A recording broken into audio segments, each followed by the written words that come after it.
Senator Sherrod Brown joining us from Ohio. And Senator, let's start right there.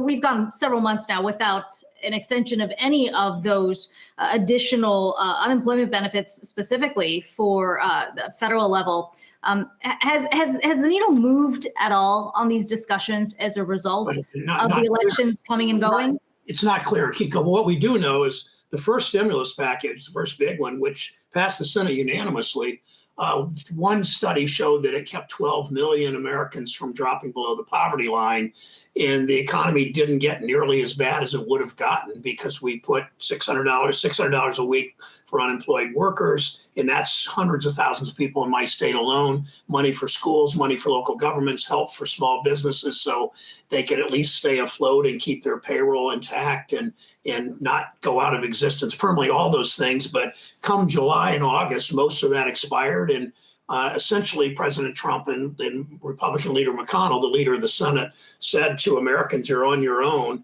And, thousands of people a day are dropping into poverty. And we've got to help unemployed workers. We've got to help people so they aren't evicted from their apartments or have their electricity cut off. We've got to help these small businesses that are struggling. And so far, McConnell seems to have his eyes on the Georgia special election than he does in doing his job now. And we can't wait 2 more months. The American public can't wait 2 more months until Congress acts.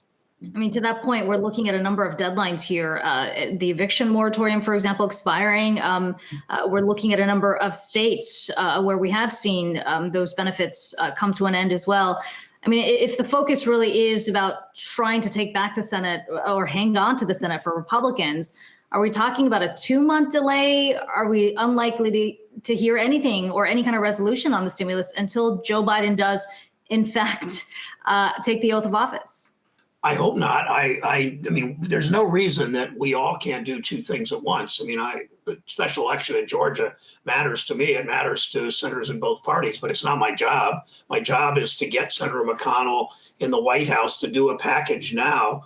Maybe it will be inadequate, but at least do something now so that 600,000 workers in Ohio have some help. And that I worry most about the wave of evictions and the wave of gas and electric cutoffs. There were moratoria on those too in many places around the country.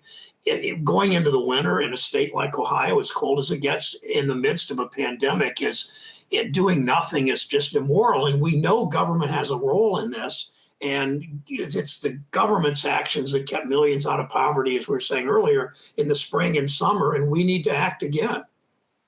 Yeah, and Senator, back in the spring, obviously, that's when the CARES Act came through here, and we've exploded well past beyond the case count that we saw back in the spring, and we're seeing more states roll back some reopenings here, including in Ohio. There's new rules being put in place there. We chatted with a doctor on President-elect Biden's coronavirus task force yesterday on the show, and he was talking about potentially returning to a 4 to 6 week lockdown to get this under control. I want to quickly play what he had to say and get your reaction on the other side. Take a listen.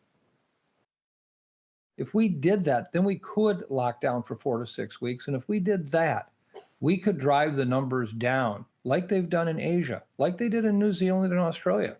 And then we could really watch ourselves cruising into the vaccine availability in the first and second quarter of next year and bringing back the economy long before that. So, Senator, the big if there is he's talking about making the American worker whole if we have to go back to lockdowns. Obviously, that was kind of the thinking back in the spring was, look, this is a problem. We need to get it under control. We need to make Americans whole if they can't go to work. Right now, though, without that stimulus package coming through, do you fear that we're really kind of leaving the nation up for a terrible situation here as we approach the winter if there's nothing to be done until January?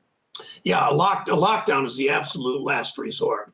And whether we do lockdown, whether there's a lockdown or not, ordered by the governors or by President-elect Biden, then President Biden, whenever that would come, it has to be accompanied by a major coronavirus package. You can't expect businesses to survive, workers to survive, people to be able to stay in their homes, school districts, local governments, all that. You can't do that without help. And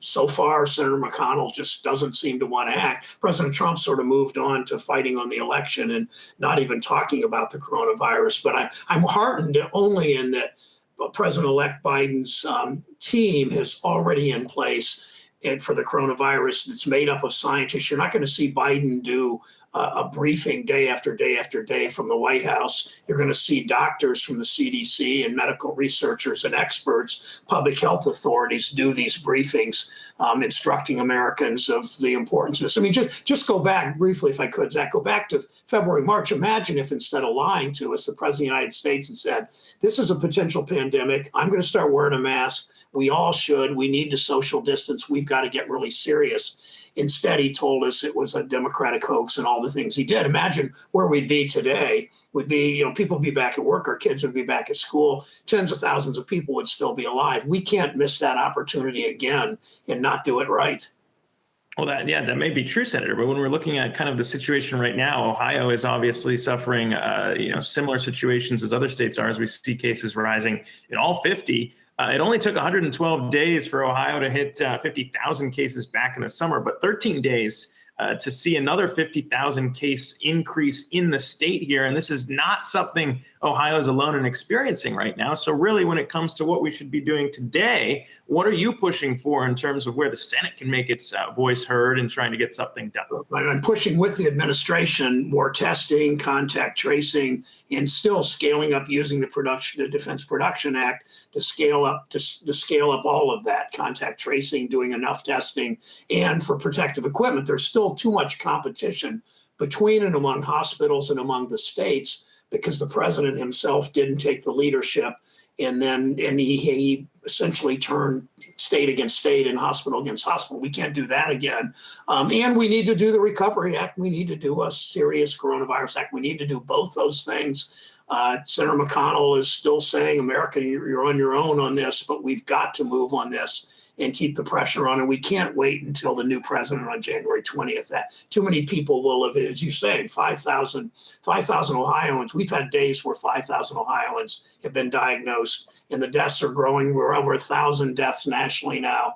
On most days, 1,500, I think, was yesterday or the day before. And this is getting worse and worse as we enter the cold weather and people can't be outside as much. All of those things are contributing, and we've got to see presidential leadership. Senator, no question, a lot of investors watching this are looking to see what the legislative priorities of a Biden administration will be. You didn't get that blue wave that some had called for, and now you're looking at a divided Congress again. What's the conversation right now among Democratic lawmakers about what part of this agenda can in fact be moved forward? What can be prioritized? Number one, given the uncertainty around those seats in Georgia, and then just the potential for the Republicans hanging on to the Senate. Well, obviously, if Georgia comes out, it depends on what Georgia does, how much more the Biden agenda moves forward. There are some things we should be doing a major infrastructure bill. The first thing we need to do is coronavirus. Nothing else matters until we do that. We never get the economy back on track. We never deal with racial disparities. We never deal with income inequality. We never deal with climate if we don't get coronavirus fixed. That's the most important thing. But there are a number of things that President-elect Biden's already doing. He says we're going to rejoin the World Health Organization. We're going to rejoin the Paris Climate Accords. We're going to reintegrate into the world community.